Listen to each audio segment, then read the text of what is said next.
Assalamualaikum warahmatullahi wabarakatuh. Perkenalkan, nama saya Wode Isinyar, NIM C1G1 1949, Program Studi Ilmu Pemerintahan, Fakultas Ilmu Sosial dan Ilmu Politik Universitas Salatiga. Di sini saya akan menjelaskan isu tentang terjaganya pertumbuhan ekonomi dan terkendalinya pandemi COVID-19 menjadi bukti tepatnya kebijakan dan program pemerintah.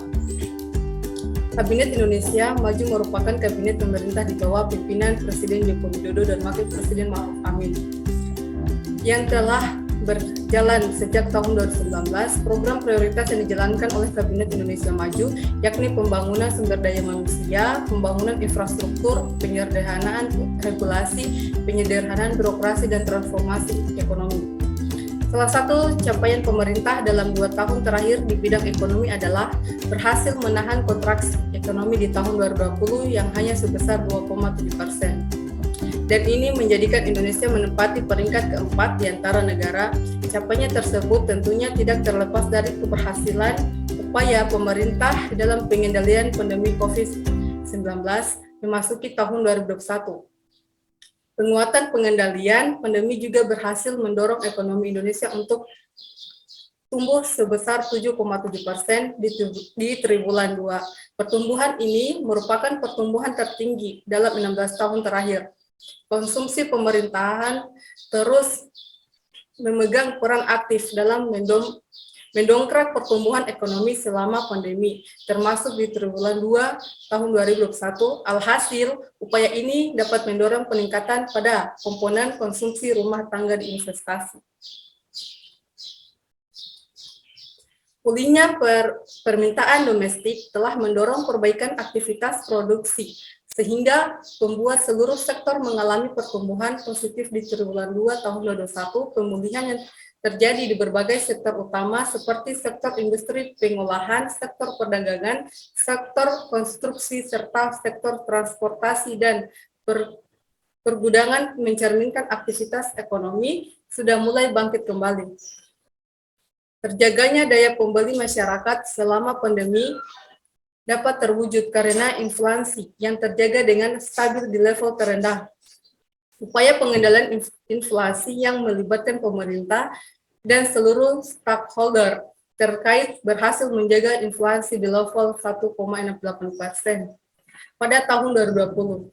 Hingga September 2021, inflasi yang masih terjaga rendah dan stabil di level 1,60%. Jika menilik 5 tahun ke belakang, capaian inflasi Indonesia konsisten dalam tren menurun. Keberhasilan tersebut tidak terlepas dari komitmen pemerintah dalam membenahi fundamental ekonomi, antara lain perbaikan infrastruktur.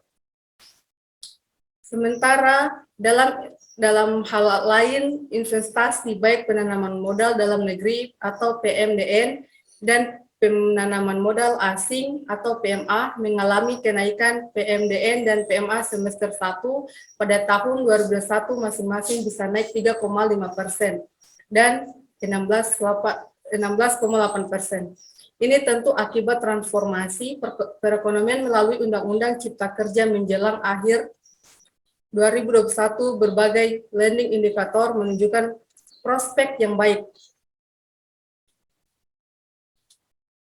Dampak lonjakan kasus varian Delta berhasil dimitigasi sehingga aktivitas ekonomi kembali menguat yang tercermin dari indeks PMI manufaktur Indonesia yang kembali di level ekspansif dan indeks keyakinan konsumen. Jika kembali meningkat di bulan September pada tahun 2021, dari sisi kemiskinan dan pengangguran yang sempat meningkat akibat COVID-19 juga telah berhasil diturunkan. Angka kemiskinan menurun dari 10,19% pada September 2020 menjadi 10,19% pada Maret 2021. Sedangkan angka pengangguran turun dari 9,77 juta orang atau 7,7% pada Agustus 2020 menjadi 8,75 juta orang atau 6,26% pada Februari 2021. Pembayaran Indonesia juga berhasil mempertahankan surplusnya di tahun 2020 meskipun dilanda pandemi COVID-19. Kondisi ini turut berkontribusi terhadap ketahanan sektor eksternal Indonesia. Dari sektor keuangan pun, indeks harga saham gabungan IHSG telah mengalami rebound ke level yang lebih tinggi dibandingkan level pra-pandemi di saat yang sama. Nilai tukar mengalami tren apresiasi menuju level pra-pandemi. Upaya pemerintah dalam menjaga optimisme investor juga berhasil membuat aliran modal kembali masuk ke Indonesia sehingga membantu memperkuat fundamental pasar modal Indonesia. Perbaikan di sisi ekonomi terus diiringi dengan perbaikan di sisi kesehatan. Upaya penguatan dari sisi hulu hingga hilir telah berhasil menekan lalu penyebaran virus COVID-19 terlihat dari turunnya kasus aktif di Indonesia menjadi sebesar 16.697. Jumlah tersebut lebih rendah dibandingkan dengan India, Brazil, Jerman, Prancis, dan Inggris. Di saat yang sama, tingkat kesembuhan pasien COVID-19 di Indonesia telah mencapai 96,2%, lebih tinggi dibandingkan tingkat kesembuhan global yang sebesar 90,6%. Adapun angka positif rate Indonesia menjadi di bawah 0,5% dengan reproduction rate di bawah 1%. Selain melalui strategi pembatasan mobilitas masyarakat, akselerasi vaksinasi juga menjadi kunci dalam menekan lalu penyebaran virus COVID-19 per 19 Oktober 2021.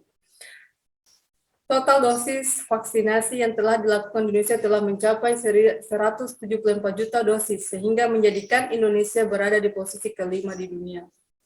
Sehingga langkah memulihkan kepercayaan masyarakat dalam melakukan aktivitas ekonomi, pemerintah berkomitmen untuk terus mempercepat proses vaksinasi. Sekarang isu-isu global terkait keberkelanjutan lingkungan.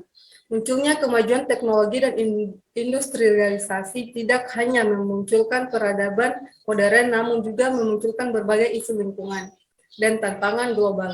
Isu lingkungan telah menjadi perhatian bersama orang-orang di seluruh dunia. Pertumbuhan pabrik dan bisnis telah berkontribusi terhadap kerusakan lingkungan yang luas, terutama dalam beberapa dekade terakhir, dan telah mempengaruhi keseimbangan kesehatan, ekologi, dan iklim di seluruh dunia. Teknologi modern telah berkembang dengan kecepatan eksponensi, membuat produksi massal barang kecepatan mungkin dengan ekspansi bisnis yang cepat, terjadi eksploitasi dan penipisan sumber daya dan mineral bumi, serta degradasi lingkungan. Industrialisasi tidak terjadi dalam semalam. Ini dimulai dengan revolusi industri di tahun 1700-an di Eropa, dan dengan cepat menyebar ke seluruh dunia selama masa ini. Dengan mengalami transformasi yang cepat ketika orang memulai menggunakan mesin, tenaga, dan untuk bangunan, manufaktur, dan pengamenan. Mesin membutuhkan bahan bakar untuk dijalankan, dan bahan bakar fosil seperti batu bara, minyak bumi, dan gas alam menjadi sumber energi utama. Makanan yang ditanam secara lokal oleh petani menggunakan metode organik, tanpa menggunakan bahan kimia, pupuk transgenik, atau pupuk sintetis, adalah pilihan tepat untuk produksi pangan. Lebih aman untuk lingkungan, ekologi, dan kesehatan masyarakat, walaupun sulit bagi masyarakat kota memperoleh makanan sendiri dengan cara menanam lebih baik karena Anda bisa mengendalikan jumlah bahan kimia yang Anda gunakan untuk pengendalian hama, serta mengatur penggunaan antibiotik dan pupuk. Kebanyakan orang yang tinggal di kota dan pinggiran kota periurban, seperti di Jabodetabek atau daerah sekitarnya. Orang-orang yang tinggal di wilayah metropolitan memiliki hampir dari 60% populasi Indonesia. Pilihan yang kita buat saat ini tinggal di kota sangat mempengaruhi ekonomi global, lingkungan, dan kesejahteraan pribadi. Sisi baiknya, yaitu tinggal di kota, adalah menciptakan efisiensi penggunaan energi dan mengurangi penggunaan energi dan sumber daya per orang, dan mengurangi limbah energi dan populasi. Ketersediaan air bersih akan menjadi masalah kesehatan utama di seluruh dunia seiring bertambahnya populasi di dunia. Kebutuhan air minum bersih yang aman kemungkinan akan berlipat ganda pada dekade berikutnya, di mana populasi dunia diperkirakan akan melebihi 9 miliar.